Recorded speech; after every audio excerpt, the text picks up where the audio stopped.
Some stories are inspiring, others teach you a lesson. But every once in a while, a story comes along that's different. It feels less like a story and more like a legend. And it's a powerful reminder that the giants walking among us, yeah, they weren't born that way. They were made. And that idea that legends are carved, not born, that's the absolute key to understanding Arnold Schwarzenegger. It's the one philosophy that took a kid from a tiny Austrian village and turned him into a household name all over the world. I mean, think about it. This is a kid who had nothing going for him. No advantages, no privilege, no guarantees. The only thing he had? A fire in his belly that was just way bigger than the small world he was living in. So, to really get who this guy is, we have to go back, way back. We need to understand the world that made him. Let's head to post-war Austria. And the contrast here is just wow.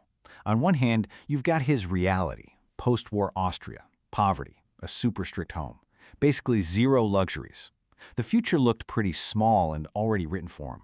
But then you look inside his head, and it's a completely different story.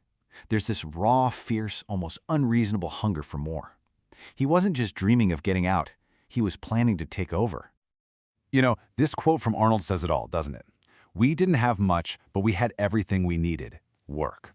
That was his childhood. His dad was the local police chief, so discipline was everything. There were no easy days. But here's the thing. That kind of environment could break a person. For him, it just built the foundation for the absolute machine he was about to become. Okay, so you've got the fire, the discipline. But that's kind of useless without a target, right? So now we get to the moment it all clicked. The moment he found his purpose. This is where everything changes. And it happened when he was just 15. He sees a magazine cover of this bodybuilder, Reg Park. And look, this wasn't just a kid finding a cool new hobby. No way. For Arnold, seeing Reg Park, this guy who looked like a legit Greek god and was playing Hercules in movies, it was like someone handed him the blueprint for his entire life. He finally had a target for all that burning ambition. And I love this quote from him. He said, "When I saw Reg Park, I knew my destiny." Listen to that word, destiny. It's not a dream, it's not a hope. For Arnold, it was a done deal. From that moment on, every single thing he did, every single rep in the gym was just one more step toward a future he had already locked in his mind. So can you just picture this for a second? You're a teenager in this tiny Austrian village, and you start telling everyone your goals. Yeah, I'm going to be the world's greatest bodybuilder, then I'm moving to America, going to be a movie star, a millionaire, and then I'll be governor of California. You can just hear the laughter, right? It sounded completely nuts. And this right here, this is his psychological superpower.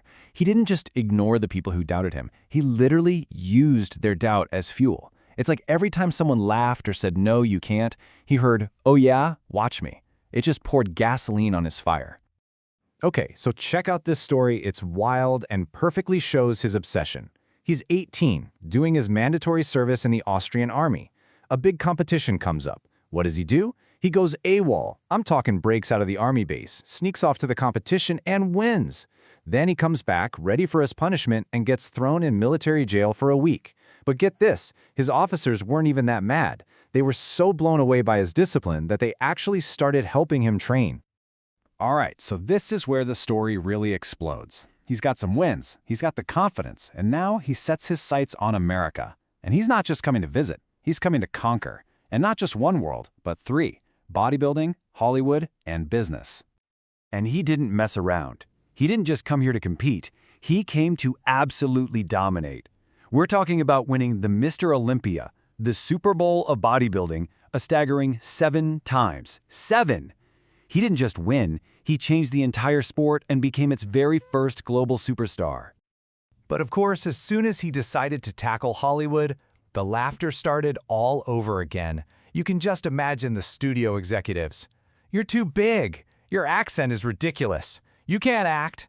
And that name, Schwarzenegger, no one's going to be able to say that." They just saw a laundry list of problems. And this is where the genius comes in.